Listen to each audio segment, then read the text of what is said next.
Picture this. I'm tinkering under my old Ford pickup in the quiet suburb of Willow Creek Estates, grease up to my elbows, when I hear the unmistakable click-clack of high heels crunching gravel like they're declaring war on my driveway. Up pops Meredith Harlow, HOA President Extraordinaire, with her clipboard shield and a smile so plastic it could be recycled into Tupperware. "Mr. Elias Thorne," she trills, like she's announcing a lottery win. "You skipped last night's mandatory, highly recommended, meeting, and oh boy, did you miss the vote of the century on that eyesore you call a shed." I wiped my hands on a rag, squinting up at her from under the truck.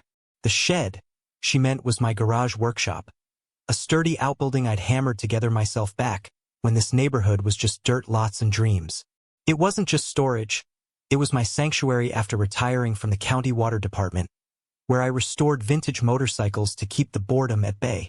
But more importantly, it sat smack on the old utility easement, the one I'd inherited through a dusty developer clause, giving me sole control over the neighborhood's water mains and electrical feeds.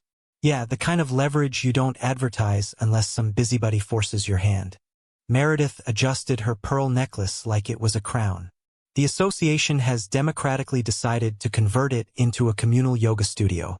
It's been gathering dust for ages, and per our updated bylaws, it's in the shared green space zone."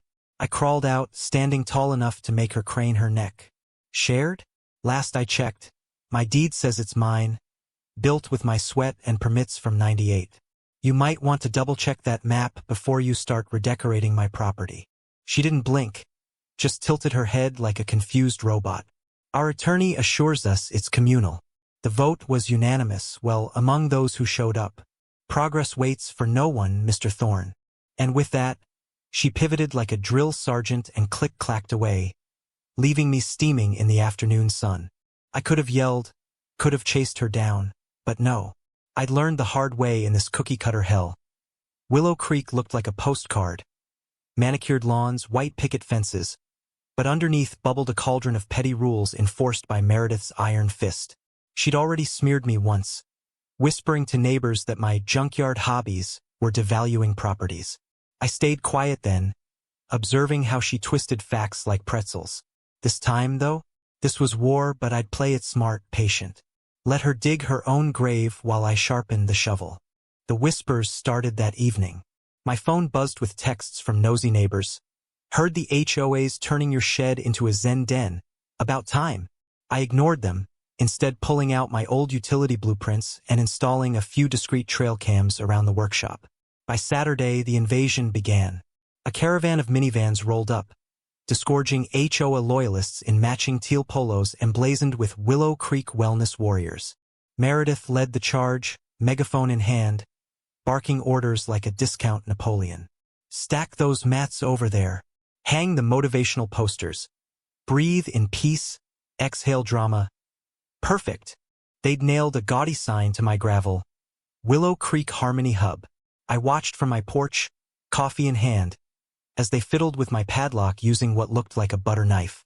One guy, sweating profusely, muttered, "This thing's tougher than my mother-in-law." Finally, they popped it open. Technically not breaking, but close enough, and flooded inside, draping fairy lights over my half-restored '72 Harley and setting up a snack table on my workbench. Cheese cubes on my torque wrench? The audacity. I didn't storm over. Instead, I dialed my buddy Lyle, a no-nonsense attorney who'd handled my retirement papers. "They just waltzed into my garage like it's a public park," I said, voice steady. Lyle chuckled, that gravelly laugh of his. "Got the easement contract? The one from the developer. Safe and sound. Then they've poked the bear. Snap some pics, send 'em over. We'll start with a polite, get the hell out letter. But if they push, we go nuclear." That night, after they left, I swapped the locks for industrial-grade ones and flipped a hidden switch in the workshop's panel. The manual override that looped the neighborhood's utilities through my private line. Invisible for now, but a ticking bomb. Come Monday, Meredith hand-delivered a letter, her face puckered like she'd sucked a lemon whole. "Mr. Thorne, you're in violation of Article 7, Section 4. Obstructing communal enhancements. Fine starts at $150 daily unless you surrender the keys." She read it aloud, enunciating like a bad Shakespeare actor. I pocketed it with a nod. Duly noted. See you Friday. Her eyes narrowed. This is for the greater good. Think of the downward dogs we'll do in there. I smiled thinly. Oh, I'm thinking all right. Friday dawned crisp, and I parked my lawn chair with a view, thermos steaming. At 10 sharp, Meredith's entourage arrived, complete with ribbon and giant scissors that screamed, overcompensation. She plugged in a portable amp for her speech. Nothing. Dead silence. Then, chaos erupted down the block. Sprinklers sputtered out mid-arc. AC units whined to a halt. Garage doors jammed halfway. A lady shrieked, "The toilet won't flush. It's like the apocalypse." Meredith whirled, face flushing crimson. "What have you done?" I sauntered over, laminated contract in hand. "Me? Nothing. But see, those lines run under my land, and I've got the maintenance gig since day one.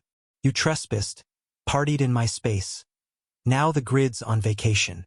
She lunged for the paper, but I held it high. "Assault, Meredith? Really?"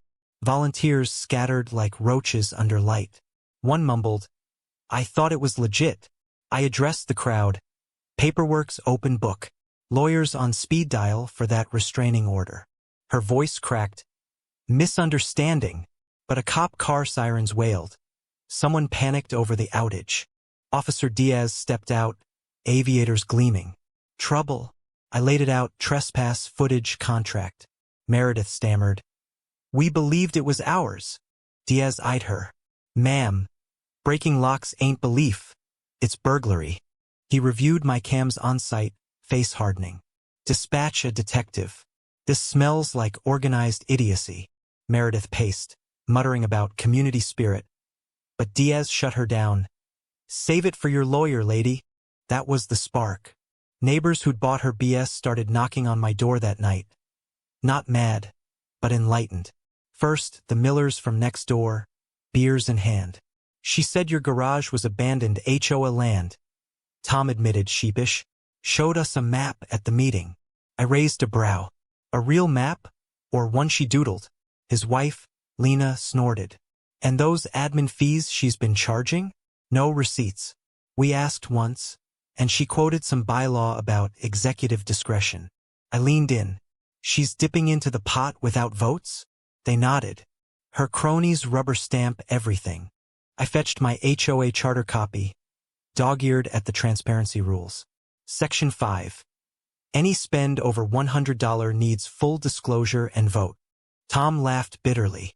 "She's been breaking that for years, calling it streamlining." We chatted late, and by morning, I drafted a petition for a full audit, emailing it neighborhood-wide with screenshots of her vague enhancement expenses, like $1,800 for morale boosters.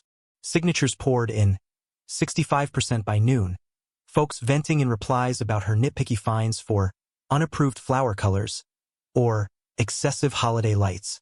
I printed it, strolled to her office, a glorified shed she'd commandeered, and slipped it under the door. Her retaliation hit like clockwork. A code inspector knocked hours later. Tip about illegal commercial ops in residential zone. I showed my grandfathered permits. He sighed. Another false alarm. Then fire safety. Wiring hazards reported. Blueprints and certs shut that down. By week's end, 5 inspections, all bogus, all traced to her email. Harassment 101. Wrapped in civic duty. I met Lyle at a diner. "File with oversight," he growled. "This is abuse of process." We did, attaching everything. Footage, petition, inspection logs. The city bit, interviews rolled, subpoenas flew. Neighbors spilled. Altered maps, secret meetings. One confessed Meredith's whisper campaign. "Elias is a hoarder, dragging us down." I'd heard the rumors, bitten my tongue. Now, payback. The shift was palpable. Folks waved instead of avoiding eye contact. Baked goods appeared on my stoop, a padlock replacement with a note. "Sorry we believed her BS." At the next meeting, in the school gym, her shed flagged for violations. Meredith looked deflated, like a balloon post-party. I entered with Lyle, folder bulging. The room hushed. "Board time," I said. She protested. but Lyle cited charter. Open floor, no denials. I unloaded. Trespass, fraud, harassment, the forged map with her metadata stamp. Gasps rippled. She's toast, someone whispered. Lyle presented the dissolution motion. Applause erupted, not raucous, but damning. Meredith bolted, face ashen. The fuse was lit. Elections loomed. A week of simmering tension. Meredith ghosted, her allies dodging calls. Oversight dropped their bomb. Fraud evidence to DA. I was wrenching a bike chain when neighbor Sarah burst in. Phone aloft. News alert. Suburban scandal. HOA head embezzles thousands. The segment replayed my garage fiasco, then dropped the bomb. $50,000 siphoned over years, no traces. Panic spread. Lawn signs sprouted. Audit now. Ditch the dictator. One quoted her newsletter. Rules build harmony, with or pockets, scrawled below. I skipped campaigning but helped set up a town hall. Coffee, glitchy mic, 100+ turnout. Questions flew. If indicted, do we void her dumb rules? Candidates promised reviews, restitution. That night, Detective Hale called, traced funds to a phantom firm. Her sister's mailbox drop. Wire fraud, embezzlement brewing. Arrest soon. Pause. Days away. Meredith's house went dark overnight. Curtains drawn. Bin's curbside past her own fining hours. I tipped Hale. Bolo issued. She fled in a rental van. Cams caught it. Next day, ADA Reyes visited my workshop office. Sharp suit, no-nonsense vibe. Charges incoming. Embezzlement, forgery, conspiracy. Testify? Your easement ties the boundary fraud. Gladly. News exploded. Signs demanded justice. Election day, 85% turnout. New board Sarah. A contractor named Mike, accountant Lena. Froze funds, ordered audit. I watched from the sidelines as cheers rose. Tom clapped my back. Run next time. Nah, bikes over bureaucracy. The trial chilled the air. Sterile courtroom, tension thick. I testified calmly. Harassment timeline. False reports from her IP. Reyes grilled. Retaliation. Spot on, post-petition blitz. Defense probed. Cooperative with HOA before? Paid dues, followed rules. Till they invented new ones. Final witness. Accountant unveiling shell company trails. Structured dodges. Meredith paled. Attorney hushed her. Verdict. Guilty all counts. 5 years, parole at 3, full restitution. As bailiff led her out, no glances, just defeat. Outside, neighbors exhaled. Mike, now what? Rebuild. Audit recovered chunks, refunds issued. Sold her shed, built a real park. Transparency portal launched. Term limits enacted. Air lightened. Impromptu BBQs, kids' games sans fines. 3 months post-trial, anonymous letter. Surrender the shed next time. I forwarded to Reyes. File it. She's muted in prison.